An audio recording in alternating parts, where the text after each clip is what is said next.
Hello प्यारे दोस्तों, कैसे हैं आप सब? इस वीडियो में देखेंगे क्लास 8 विज्ञान। ये हमारा अध्याय 3 क्या है? अध्याय 3 ये हमारा छत्तीसगढ़ बोर्ड है, ठीक है। अध्याय 3 का नाम है हमारा वायु। तो प्यारे दोस्तों, इस पाठ अध्याय में जितने भी क्वेश्चन दिए जाएंगे सभी को हम लोग एक एक करके देखेंगे, ठीक है। तो दोस्तों, सबसे पहले हम लोग देख लेते हैं जो पाठ के अंदर जो कुछ क्वेश्चन दिए गए हैं उसको हम लोग सोल्व करते हैं। फिर इसके आगे हम लोग इसी वीडियो में देखेंगे अभ्यास प्रश्नों को, ठीक है। सभी प्रश्न को एक एक करके देख लेंगे। चलिए देखते हैं। सबसे पहले देखिएगा, सबसे पहले दिया पेज नंबर 17 में देखिएगा, वहां पर कुछ प्रश्न पूछे गए थे जो कि कहा गया था सबसे पहले कि वायु में कौन कौन सी गैसों का मिश्रण है वायु में। तो यहाँ पर लिख सकते हैं कि वायु में N2 का मतलब होता है नाइट्रोजन, O2 का मतलब क्या होता है ऑक्सीजन, Ar का मतलब होता है ऑर्गन, जल वाष्प, CO2 मतलब कार्बन डाइऑक्साइड, SO2 मतलब होता है सल्फर, धूल के CO, उस CO2 यहाँ पर धूल के CO2 और कण वे अन्य गैसों का मिश्रण है, ठीक है। यही आपको लिखना है। फिर देखिए आगे दिया था कि ओजोन परत क्या है, इसके महत्व को आपको लिखना है। तो इसके बारे में लिखना है कि ओजोन परत पृथ्वी की सतह से 16 से 23 किलोमीटर की कण ऊंचाई पर पाई जाने वाली सतह सतह का मतलब होता है परत, ठीक है। यह हानिकारक पराबैंगनी किरणों को अवशोषित करती है, जिससे त्वचा के कैंसर से बचा जा सकता है, ठीक है। वैसे ही आपको यह क्या एक प्रकार का महत्वपूर्ण है ओजोन परत, इसके बारे में आपको लिख लेना है। इसका आगे फिर दिया था कि वायुमंडल में कौन सी गैसें बहुतायत में पाई जाती है। बहुतायत में मतलब होता है कि अधिक मात्रा में कौन सी गैस है।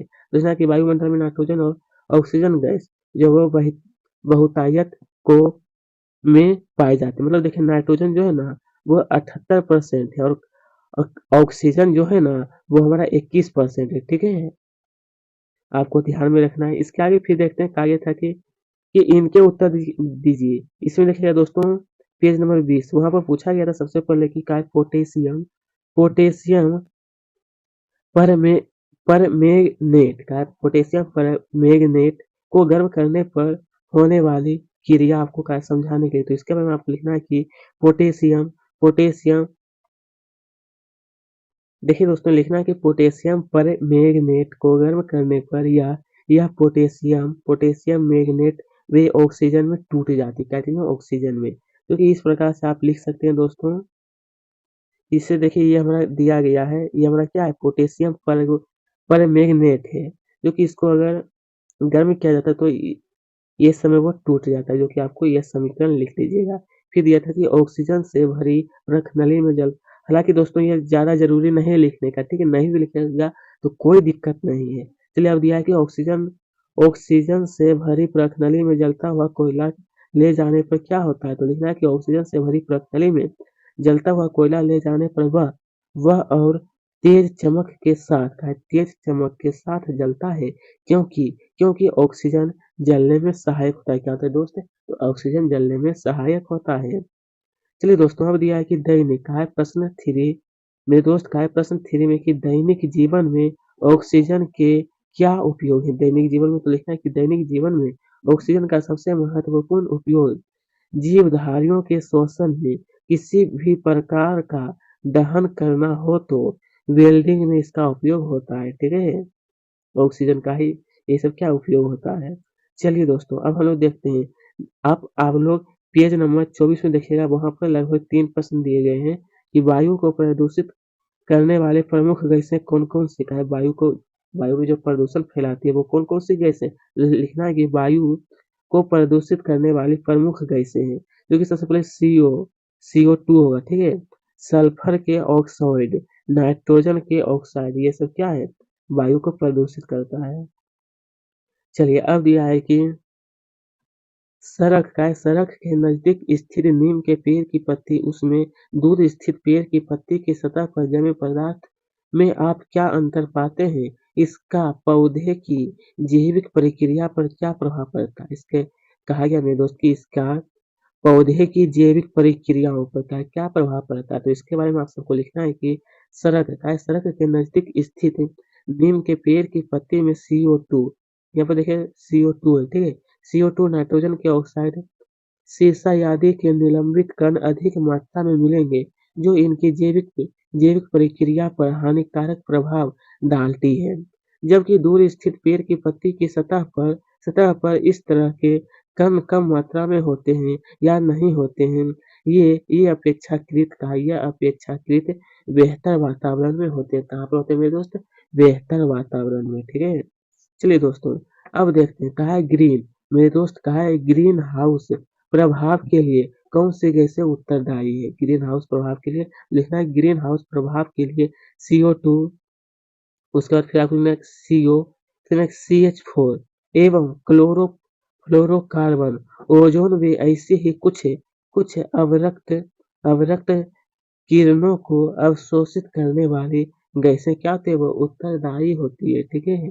चलिए, अब दिया है प्रश्न 4, मेरे दोस्त का प्रश्न क्रमांक 4 में पूछा गया था कि अम्ल वर्षा में मुख्यतः कौन-कौन से अम्ल होते हैं? अम्ल वर्षा जो होता है उसमें मुख्यतः कौन-कौन से अम्ल होते हैं? तो कहा है कि ये जनजीवन को किस प्रकार प्रभावित करते हैं? तो इसके बारे में आप सबको लिखना है कि अम्ल वर्षा में मुख्यतः सल्फ्यूरिक क्या चीज़? तो सल्फ्यूरिक अम्ल भी नाइट्रिक अम्ल होते हैं। ये जनजीवन को निम्न रूप से प्रभावित करते हैं। नंबर 1 में आपको लिखना है कि पौधे के पत्ते पीले पड़ जाते हैं, धीरे-धीरे वो क्या होते हैं? नष्ट हो जाते हैं। इसी प्रकार से आपको नंबर 2, नंबर 3, नंबर 4 आपको ये सभी नोट कर लीजिएगा, ठीक है?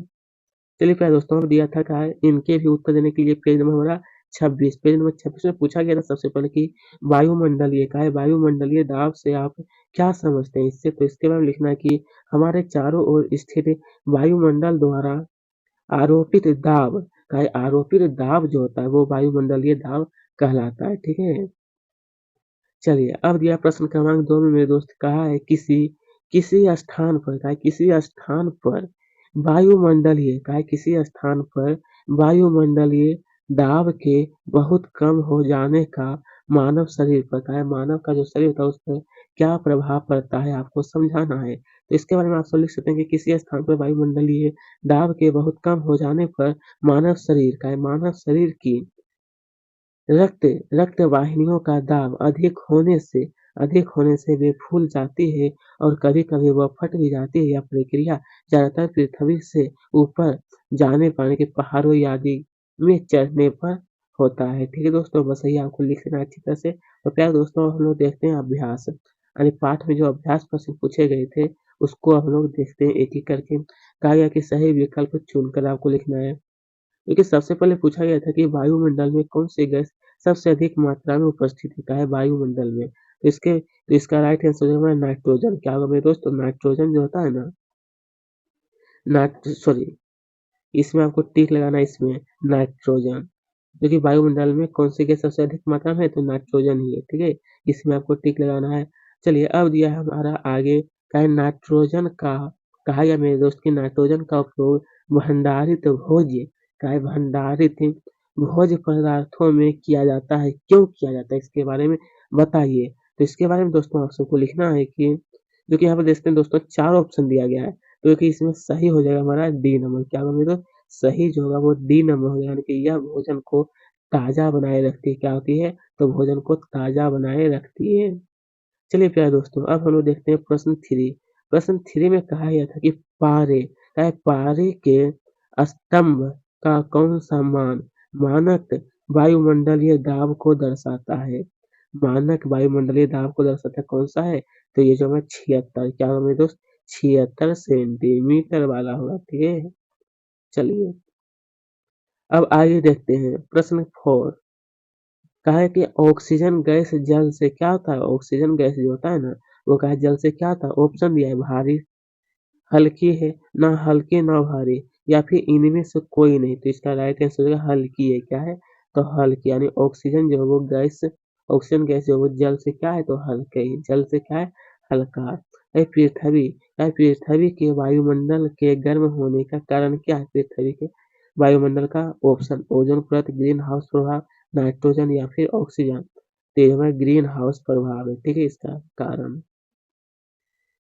चलिए प्यारे दोस्तों, हम देखते हैं कहा प्रश्न 2 कि रिक्त स्थान को कहा आपको पूर्ति करने के लिए यहाँ पर आप सबको क्या भरना है? ऑक्सीजन। क्या भरना है? ऑक्सीजन गैस पदार्थों के जलने में सहायक होता है।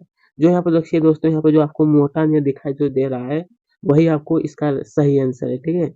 नाइट्रोजन युक्त उर्वरक प्राप्त करने हेतु यहाँ पर आपको अमोनिया भरना है। क्या भरना है? अमोनिया। थोड़ा-सा गलती हो गया था। उसके बाद पृथ्वी सतह से ऊपर जाने पर वायु दाब क्या होता है? कम होता है। यहाँ पर आपको कम भरना है। यहाँ पर अम्ल वर्षा, यहाँ पर आपको नाइट्रोजन और यहाँ पर आपको सल्फर गैसों के कारण होती है। ये 2 चीज़ आपको लिख लेना है। और लास्ट में यहाँ पर आपको अल्प भरना है। क्या भरना है? ऑक्सीजन पानी में क्या होता है? अल्प विलय होती है। अल्प का मतलब क्या होता है? बहुत कम मात्रा में विलय होती है। चलिए, फिर दिया है कि निम्नलिखित मेरे दोस्त का निम्नलिखित कथनों में सही व गलत की पहचान कर गलत कथन को सही करके आपको लिखना है। मेरे दोस्त इसमें कहा गया है, अगर मान लीजिए कि निम्नलिखित कथन में से सही व गलत की पहचान करना है, जो भी गलत होगा उसको सही करके आपको लिखना है। जैसे कि दोस्तों यहाँ पर दिया है कि वायुमंडल में ऑक्सीजन की मात्रा 10% है, तो ये हमारा बिल्कुल गलत है। इसमें आपको उत्तर में आपको गलत लिखना है। फिर कहा गया था सही करके लिखना है, तो सही लिखना है कि वायुमंडल में ऑक्सीजन की मात्रा 21% है। इसी प्रकार से देखते हैं दूसरा दिया था कि पोटेशियम पर परमैंगनेट को गर्म करने पर नाइट्रोजन गैस बनती है। यह भी हमारा गलत है और सही जो है लिखना कि पोटेशियम परमैंगनेट की गर्म करने पर विजन गैस बनती है। कैसी? तो विजन गैस। चलिए अब हमें दिया है कि सल्फर डाइऑक्साइड के वायु में मिलने से वायु प्रदूषित होती है। तो ये क्या है? बिल्कुल सही है। क्या है? बिल्कुल सही है। फिर देखिए आगे दिया है कि गुब्बारों में, क्या है? गुब्बारों में वायु दाब उसमें भरी वायु के भीतरी दीवार से टकराने के कारण उत्पन्न होता है। क्या है? ये भी हमारा बिल्कुल सही है। उसके आगे फिर दिया हुआ है लास्ट में कि नाइट्रोजन, मेरे दोस्त का है नाइट्रोजन गैस की निष्क्रिय प्रवृत्ति के कारण उसे विद्युत बल्बों से क्या है? उसे जो है विद्युत बल्बों से भरा जाता है। यह भी हमारा क्या है? बिल्कुल सही है। ठीक है? वैसे ही आपको सभी भर लेना है अच्छी प्रकार से। उसके आगे फिर हम लोग देखते हैं दोस्तों, कहा गया यहाँ पर आप सब देखते हैं कि कहा है उचित संबंध आपको जोड़िए। क्योंकि दोस्तों मैं आपको जो बता रहा हूँ ये हमारा सामना-सामनी उत्तर मैं आपको बता रहा हूँ, ठीक है? जो सामना-सामनी है आप इस प्रकार से अपने बुक में नोट कर सकते हैं। ये देखिए ग्रीन हाउस प्रभाव, इसका सही मिलान आपको कर लेना है कार्बन डाइऑक्साइड से। ऑक्सीजन का मिलान आपको कर लेना है श्वसन से। नाइट्रोजन का मिलान आपको करना है भोज्य पदार्थ को ताज़ा रखने में। उसके बाद फिर 4 में दिया था कि अम्ल वर्षा, तो अम्ल वर्षा का मिलान आपको करना है नाइट्रिक अम्ल और सल्फ्यूरिक अम्ल से। किससे? तो नाइट्रिक अम्ल और फिर सल्फ्यूरिक अम्ल से अच्छी प्रकार से आप सभी आपको मिलान कर लेना है। चलिए दोस्तों, अब हम लोग देखते हैं प्रश्न 5। हाँ, यहाँ पर दिया है कि निम्नलिखित प्रश्नों के उत्तर आपको कहा है देने के लिए। क्योंकि प्रश्न 1 में पूछा गया था कि वायु का संगठन बताएँ, क्या है? वायु का संगठन बताने के लिए तो जो कि यहाँ पर दिया है इस उसका उत्तर में लिखना है कि वायु में नाइट्रोजन जो है ना वो 78% है, ऑक्सीजन कितना है मेरे दोस्तों? 21% है, ऑर्गन जो है वो 0.9% है और जल वाष्प जो है वो हमारा 0.04% है। कार्बन डाइऑक्साइड जो है मेरे दोस्त वो 0.03% है और अन्य गैस व धूल क्या इसमें वायु में मिले हुए हैं। हालाँकि इतना ही आपको लिखना है, ज़्यादा नहीं है। चलिए, अब दिया है कि ऑक्सीजन बनाने की विधि का स्वच्छ नामांकित रेखा चित्र खींचकर विधि का वर्णन कीजिए। तो प्यारे दोस्तों इसमें आपको कहा है वर्णन करने के लिए। तो देखिए ऑक्सीजन गैस बनाने की विधि निम्नलिखित है। जो कि दोस्तों मैं आपको सिर्फ बता देता हूँ अच्छी प्रकार से। देखिएगा पेज नंबर 18 जो है वहाँ पर मेरे दोस्त कहा गया था आपको रेखा चित्र के द्वारा भी बनाने के लिए। तो वहाँ पर आपको चित्र दिया गया है, वहाँ से आपको चित्र बना लेना है और फिर यहाँ पर देखते हैं किस प्रकार से बनाया जाता है वो आप यहाँ पे लिख सकते हैं। जैसे मैं आपको बताता हूँ आवश्यक सामग्री में जो-जो यहाँ पे लिखा है वो आपको लिखना है। फिर यहाँ पर कहा गया है कि प्रयोग विधि में जो आपको यहाँ पे देखते हैं पूरा लिखा हुआ है। यहाँ से देखिए पूरा अच्छी तरह से आपको लिखना है। उसके बाद फिर मैं आपको धीरे नीचे आपको बताता हूँ। ये पूरा लिखने के बाद फिर आपको ये नीचे वाला अच्छी प्रकार से ये सभी देख लेना है, ठीक है? चलिए और लास्ट में आपको ये वाला जो एक सूत्र जो दिया गया है, सूत्र है एक प्रकार का, ये भी आपको लिख लेना है। ठीक है दोस्तों?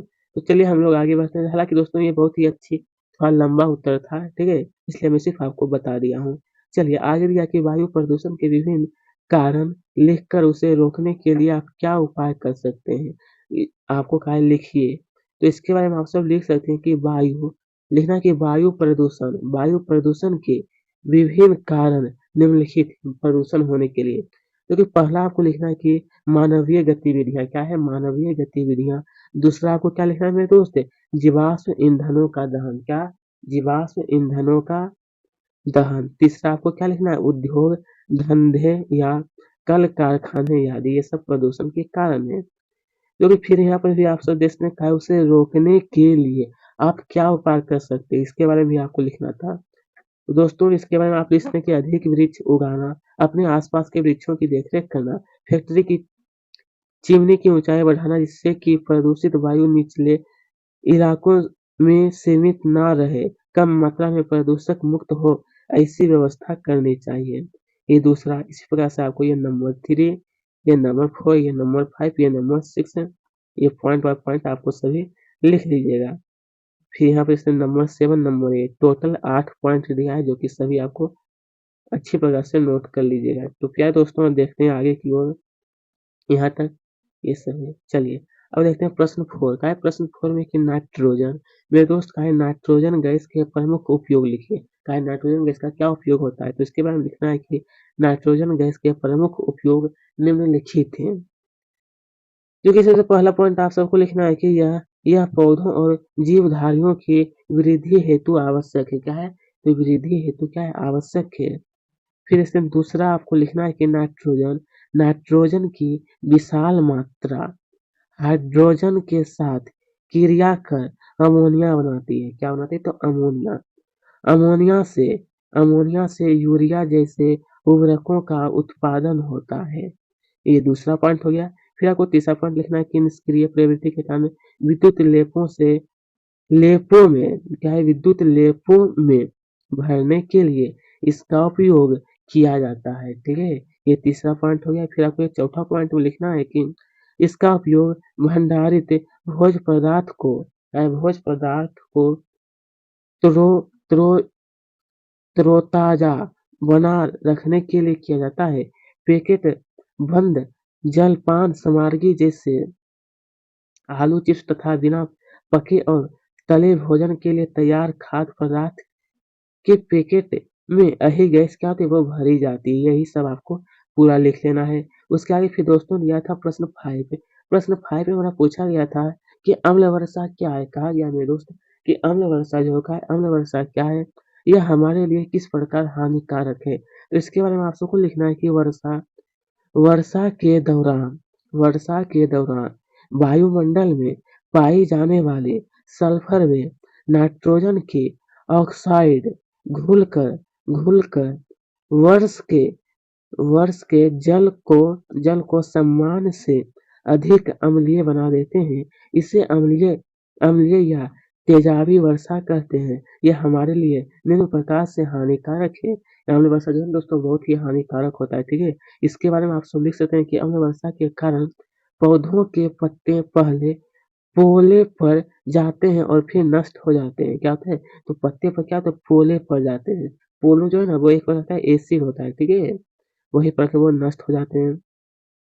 उसके बाद फिर दूसरा आपको लिखना है कि अम्ल वर्षा मृदा तथा जंगलों को नुकसान पहुंचाती है।